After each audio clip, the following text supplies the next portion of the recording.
तो आओ, मुझे आपसे यही उम्मीद थी कि आप टप्पू के लिए एकदम अच्छा सा और एकदम बढ़िया सा बैट खरीदेंगे कि आप का नाम ले टप्पू हमेशा कि हाँ बड़े अंकल हमें गलत के लिए नहीं बल्कि एक सही के लिए समझाते थे और बड़े अंकल जैसा कोई अंकल नहीं है, क्योंकि बड़े अंकल ही बहुत अच्छे हैं जो कि हमारे टीचर भी थे हैं और हमारे सोसाइटी के सेक्रेटरी और हमारे पिताजी के दोस्त भी अच्छे खासे हैं और हमें बहुत ज़्यादा सपोर्ट भी करते हैं। बड़े अंकल ही हमें सबसे अच्छे लगते हैं।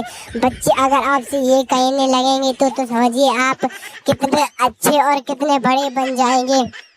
ओह, मैं आपसे हमेशा इसी की उम्मीद करती थी कि टप्पू को और बच्चों को आप हमेशा पढ़ाई के साथ साथ खेल कूद में भी आगे रखिए, क्योंकि बच्चों का भविष्य पढ़ाई से ही नहीं केवल बल्कि खेल कूद से भी है। अगर आपने उन्हें खेलने कूदने नहीं दिया तो उनकी यही उम्र है।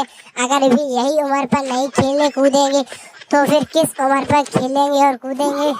बच्चों के लिए जितना पढ़ना जरूरी ठीक है उतना ही खेलना भी जरूरी है, क्योंकि बच्चों का मानसिक संतुलन ही खेलने से बढ़ता है। आप इस बात को तो समझते ही होंगे बेटर, क्योंकि आप मुझसे ज़्यादा समझते हैं, क्योंकि आप एक टीचर हैं और मैं एक माँ हूँ, क्योंकि दोनों के प्यार में अलग अलग होता है।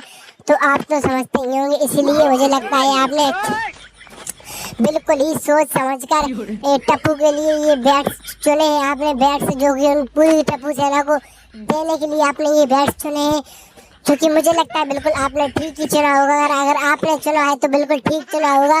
और मैं आपसे यही उम्मीद करती हूँ कि आप हमेशा बच्चों के लिए कुछ ना कुछ बड़ा और हटकर करेंगे, ताकि बच्चे आपसे दूर नहीं बल्कि आप नज़दीक आए आपके और आपसे प्रेम भावना भी रखें, क्योंकि आप एक शिक्षक हैं और आप एक सोसाइटी के सेक्रेटरी और एक बच्ची के पिता भी हैं आप। हाँ बाबा, आपने ही तो हम सबको सिखाया है कि बच्चों के शारीरिक संतुलन भी ठीक होने चाहिए, मानसिक संतुलन से अच्छे होने चाहिए। बच्चों का मन पढ़ने में तभी लगता है जब उनका मानसिक संतुलन और शारीरिक संतुलन दोनों बराबर टबों में बटा हो, दोनों बराबर हिस्सों में, तभी उनका खेलने में भी और पढ़ने में भी मन लगता है। इसलिए मैं आपसे यही पूछना चाहती थी कि आपने जो बैट्स हम लोगों को दिया है उसके लिए very very thank you Baba.